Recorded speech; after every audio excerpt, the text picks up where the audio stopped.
Hey guys, welcome back to another video. Apologies for the lighting. It is 5:30 a.m. here, so it's a little bit dark. But anyway, we're back to another trucking market update and forecast where we look at what happened in the freight market last week and what we can expect for next week. Now, something I have realized when analyzing this week's data is a pattern. When one thing starts improving in the data, another one starts deteriorating. For example, about a month ago, rejection started climbing up, which gave us all hope. But at the same time, diesel prices started climbing up. Story of our lives, right? Today, we are in a similar situation.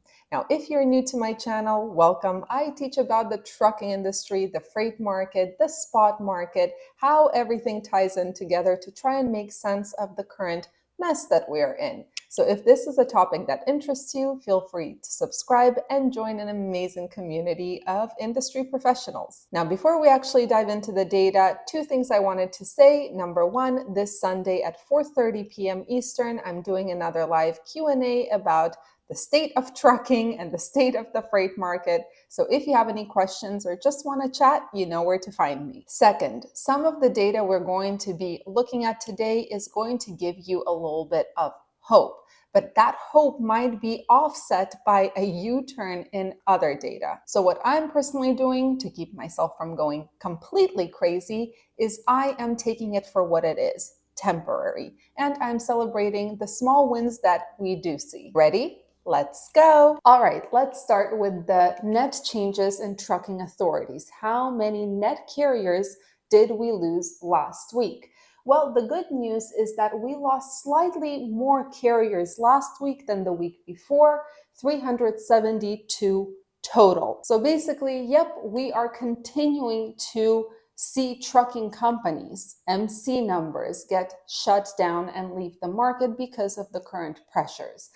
If we look at the whole year to date, we can see that there hasn't been a single time, this is at zero, there hasn't been a single time where there was a net positive change in carrier population. So there's definitely an effect that the current market is having that we can see. Unfortunately, it's just too small for us to actually be able to feel it in the market. Now, if we take a look at the supply and demand curve, which is basically showing us the total number of trucking companies or trucking authorities versus the volume, this is the trucking companies, this is the volume, this is year to date, so from the beginning of the year. What we can see is that volumes increased from the beginning of the year by 25.1% as of last week, Friday. And the total amount of trucking authorities decreased by 4.2%. And this again is data as of last Friday. Why am I making this super clear? Because since last Friday, actually last Friday was September 29th, since October 1st, something happened to volumes that none of us expected. Or maybe you did, I didn't. Well, here is our favorite, or my favorite, volume versus rejection chart, right? Blue is volume, white is rejection percentage. So what looks very strange about this chart? Actually, there are two things that look very strange. Let's start with the bad news first. Number one, look at those volumes drop down. I mean, it is crazy, and it honestly caused a little bit of panic for me yesterday when I was looking at this data. But the question is this normal, and why did it happen? On the flip side, there's also good news. Something happened with rejection rates where they kind of skyrocketed since the beginning of October, and I don't understand it either. So also there's a question of, is it normal? And currently rejection rates are back above the 4% mark at 4.09. And just to keep you guys up to date, I just checked as of Thursday what the rejection is. Currently, it's at 4.35, so it jumped even higher than yesterday. Volumes, however, decreased another 0.07% since yesterday. So what in the world is happening? So in order to figure out whether this is normal, I decided to look at the 5-year chart in terms of volume. And what we can see is this is definitely not normal. So as you can see, the different colored lines are prior years. The blue line right here is us. There has never been a time, this is a first in 5 years, where volumes drop off a cliff in the beginning of October. Usually what happens is volumes slowly decrease from the beginning to the end of October, but never such a sharp drop in such a short period of time. So why is this happening? And I had to search high and low for this. At first I was like, okay, maybe it's the ocean shipments, maybe it's the consumer demand, but consumer demand it cannot have such a huge effect so quickly, right?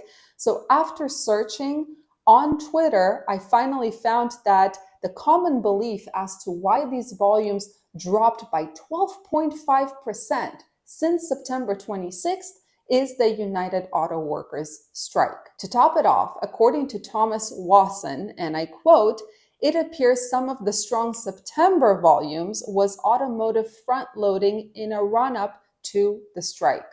Yikes, guys. Now, according to FreightWaves, and again I quote, "If this strike continues and the supply of auto parts is impacted, it can impact the consumer transportation system. If people can't get their cars repaired and they have no other modes of transportation, they can't go to work. The impact on the strike is far-reaching and will impact the consumer, and I would argue the economy as a whole, because if the consumer is not able to repair their only means of transportation, cannot go to work, their income decreases, their buying power decreases, their demand decreases, and so volumes decrease. So this strike is definitely a far-reaching thing." Now, if we take a look at rejections over the 5 years, and I'm just doing it for a couple of months every single year, we're this line right here, the bottom blue line. We can see that this jump in rejections has happened before, and that was in the year 2020. So it's harder to say what is normal and what is not, because 2020 was definitely not a normal year. There were also slight increases, it looks like in 2022 and 2019, but it was very, very slight. So I have a question for you guys. What do you think caused such a sharp jump in rejection rates in such a short period of time? I mean, we know that capacity is leaving, but it's definitely not leaving fast enough or in big enough numbers to actually warrant such a jump. I have a feeling it still has to do with that UAW strike. I just can't find a connection yet of how that would affect rejections, but if you know, let us know. All right, now we have the spot versus contract spread, and the spread increased again. So currently, contract carriers are getting 81 cents more than spot carriers. I believe last week it was 78 cents. So that gap is increasing. My only question at the moment is, how are the bulk RFPs, requests for proposal, that are supposed to come out this quarter as well as next quarter going to affect this? Now, theoretically and logically, yes, they should bring those contract rates closer to the spot rates and close that gap. But as of late, we are seeing that data, it gives us really, really good insight into what is happening right now, but predicting things in a situation like today where things are constantly changing, it is very hard to use data to actually predict the future. All right, diesel prices are a source of many good news, I would say, because they are on their way down slowly. They're kind of plateauing and they're trickling down, nothing crazy. Currently, we're at an average of $4.58 per gallon, which is much better than what we saw on September, when was it? September 21st, which was at $4.60 per gallon. I mean, it's not much better, but it's slightly better. So I'm celebrating a small win here. In terms of markets, we can actually see, if we break it down, that most markets saw a decrease in diesel prices, with the exception of places like Virginia, some of Southern California, North Carolina, Missouri, and North Dakota. Those are the only places, those are the only markets that saw some increases. Everywhere else, it was pretty much a decrease. All right, for the flatbed folks out there, starting with the spot market volumes, we can see that this week, or actually last week, this is a week behind, last week, flatbed volumes on the spot market actually increased. But what is amazing is that for the first time since the beginning of the year, we have actually hit 2022 levels in terms of flatbed volume.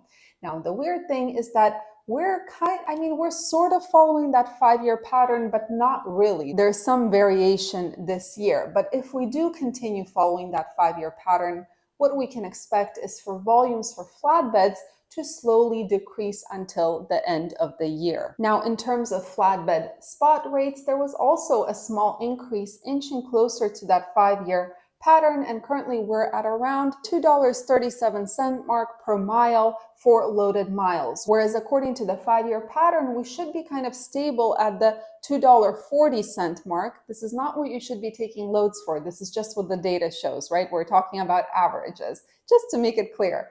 So according to that 5-year pattern, we should be stable at $2.40 until about week 42 when rates start to decline. But this breakaway in the pattern, in the 5-year pattern, is fine by me as long as it's a break to the benefit of the carrier. All right, back to this fantastic DAT market map that we're forced to use for flatbeds because Sonar still doesn't have enough data to be able to create those high-tech maps they create. So FreightWaves, please look into this. We really need it. Thank you for your consideration. Anyway, nothing really changed on the spot market in terms of hot versus cool market areas for flatbeds. The Pacific Northwest still seems like a hot area, depending on where you want to go from here. The South is contracting, it seems like, because Louisiana, Georgia, or parts of Georgia, they are not as hot as before. Texas is a place that I do not recommend for flatbeds unless you have the ability to be extremely patient and wait for that load that is unlike any other. Now, I can't tell you much about my personal experience last week with a flatbed because honestly, it was all luck. It wasn't really as much working towards a goal and taking logical steps. It was luck because we ended up in California. From California to Arizona, we booked a $3.54 per mile load for over the weekend. And then from Arizona, I negotiated with that broker from California to Arizona. I negotiated for him to also give us a reload from Arizona to McKinney, Texas for $2.69 per mile, which is a pretty good rate for Arizona, where there's usually absolutely nothing for flatbeds. And then from McKinney, Texas, I grabbed a stress load by being patient and waiting to Oregon. So honestly, it was patience, but there were no logical moves in terms of market areas. It was more luck. For reefer folks out there, in terms of spot volume, we can see that as of last week, there was really no change. I mean, maybe a slight increase from the week before in volume, but we are kind of keeping with that 5-year pattern.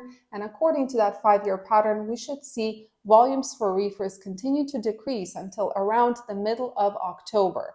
And then at around the beginning of November through the rest of the year, volumes do tend to increase because of the tight deadlines and the holidays. However, considering the consumer sentiment of today and considering the fact that it is declining as of right now, I do not expect any huge increase. I expect that this holiday season will be muted. Now, in terms of reefer spot rates, we can see that unfortunately there was quite a sharp decrease for the second time in a row for reefers in terms of the rate per mile. Now, currently we're at around the $2.30 per mile mark, but again, good news here is the fact that we are really closely following that 5-year pattern. So what we should expect is that until the end of October, rates will continue decreasing for reefers. However, beginning of November comes and those rates will go up again. Maybe slightly, but they will go up. All right, let's take a look at the general freight market for reefers, starting with volumes. And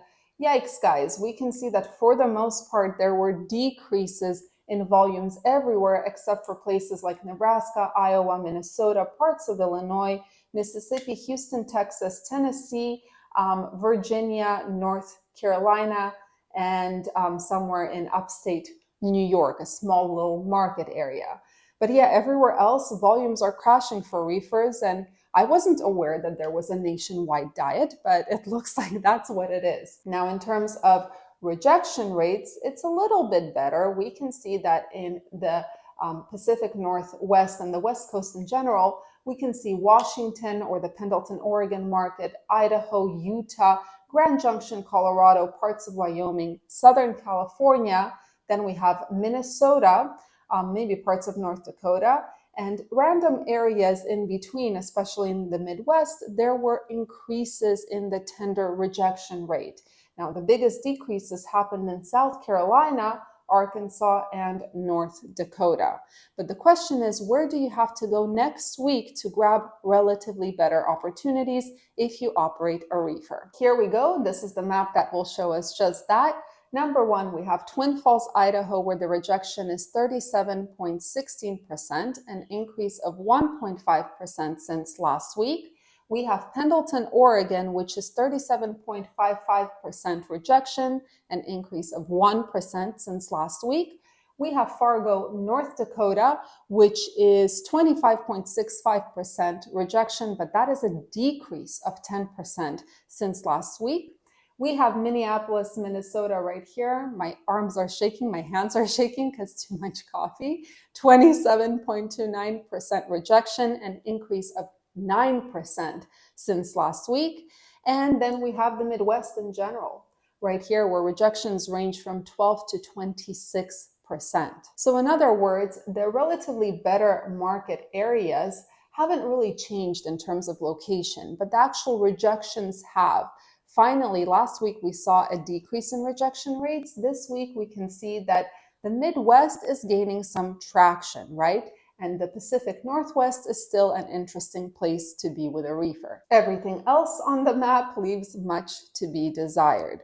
So here is my recommendation. I know it's very hard sometimes to find a lane that takes you from a good market to a good market. For example, from, I don't know, Iowa to Pendleton, Oregon, and back again. But please be patient. More often than not, those that are trying to get the load booking out of the way and are booking the first thing they see on the load board, the first decent thing, will either take a hit on the rate per mile or will end up in a dead market. Don't panic and take your time. Learn to get comfortable with being emotionally and mentally uncomfortable, kind of living on the edge. My experience with this tactic of waiting for that one load to come out actually pays off more often than not. Yeah, there are times when I lose the day, but more often than not, I just grab a really, really good load. Last but definitely not least, let's talk about dry vans, starting with the spot volumes. So in terms of spot volumes, last week we actually saw a really nice increase, which is amazing, but it's also expected according to that 5-year pattern. Now, what we can expect if we continue following that 5-year pattern is that dry van volumes will decrease next week, remain stable, and then increase a little bit towards the end of the year, if you can see it right here. Now, in terms of the spot rates, there's also many good news. There was a slight increase in spot rates, and currently we're around $1.98 per mile. And again, we are following that 5-year pattern, and if we continue following it, we shouldn't expect much of a jump in spot rates for dry vans until around week 45, which is right here, which is the beginning of November. All right, let's take a look at the general freight market, starting with volumes. And wowzers, this is something I did not expect. If you are unfamiliar with what this shows us, it shows us that for the most part, except for the West Coast and Plain states, there were volume increases over the past week for dry vans. And this is unexpected considering the U-turn and the jump off the cliff that volumes did, over the past few days. But here we can see that for dry van specific volumes, yeah, there was an increase pretty much everywhere except for random states, especially Arizona, Colorado, and yeah, these are the two big ones. But in general, it's the Plain states and the Western states that saw most of the decreases. Anything from here saw pretty much increases across the board with the exception of random market areas. Now, what about rejections? Well, with rejections, we can see, well, the first thing we can see is that the Plain states and the West Coast is not a good place because look at how, it's dead. We can see it's dead. Now, the Midwest, the South, and parts of it's not really the Northeast. Is this the Northeast? Like Pennsylvania and Buffalo, New York area, upstate New York? Yeah, the East Coast.